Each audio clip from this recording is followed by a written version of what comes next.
ડભોઈ તાલુકાના 120 ગામના ખેડૂતો માટે રાહત પેકેજ કમોસમી વરસાદની સહાય પેટે ₹52 કરોડથી વધુની ચૂકવણી હજુ 2262 ખેડૂતોના નાણાં બાકી। ડભોઈ તાલુકામાં કમોસમી વરસાદના કારણે ખેતીના પાકને થયેલા વ્યાપક નુકસાન સામે સરકાર દ્વારા જાહેર કરાયેલી સહાય વિતરણની પ્રક્રિયા વેગવંતી બની છે।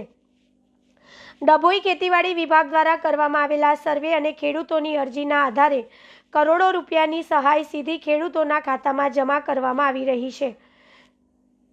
સહાય વિતરણના મહત્વના આંકડા: કુલ ભરાયેલા ફોર્મ 19,876, સહાય મેળવનાર ખેડૂતો 17,605, ચૂકવવામાં આવેલી રકમ ₹52,08,78,342।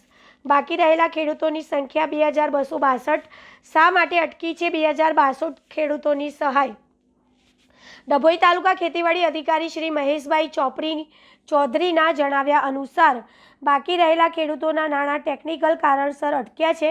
મુખ્ય કારણ નીચે મુજબ છે: ડીબીટી સમસ્યા, બેંક સાથે આધાર કાર્ડ લિંક ન હોવું, અધૂરા પુરાવા, જરૂરી સોગંદનામા કે અન્ય દસ્તાવેજો રજૂ કરવા, કેવાયસી પ્રક્રિયા, બેંક ખાતામાં માહિતી અધૂરી હોવી। ખેડૂતોએ હવે શું કરવું? ખેતીવાડી અધિકારીએ બાકી રહેલા તમામ ખેડૂતોને અપીલ કરી છે કે પોતાના ગામ સેવકનો તાત્કાલિક સંપર્ક કરે, બાકી રહેલા દસ્તાવેજો, સોગંદનામું અને બેંક વિગતો સત્વરે જમા કરાવે, પોતાના બેંક ખાતામાં આધાર લિંક, ડીબીટી ઇનેબલ કરાવે જેથી સહાયની રકમ સીધી જમા થઈ શકે।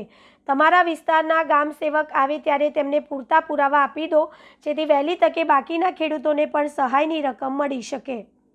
ઓક્ટોબર માસમાં થયેલા કમોસમી વરસાદના કારણે ખેડૂતો ખેતી પાકોમાં જે નુકસાન થયેલું તે બાબત ધ્યાને લઈ સરકારશ્રીએ તારીખ 14 નવેમ્બરથી 5 ડિસેમ્બર સુધી કેઆરપીનું પોર્ટલ ઓપન રાખેલ, જેમાં ડભોઈ તાલુકાની અંદર કુલ 19,867 અરજીઓ ખેડૂતો દ્વારા કરવામાં આવેલ હતી, જે પૈકી આજની તારીખ સુધીમાં 17,605 ખેડૂતોનું ચૂકવણું એટલે કે 52 કરોડ ને 8 લાખ રૂપિયાનું ચૂકવણું આપણે પૂર્ણ કરેલ છે।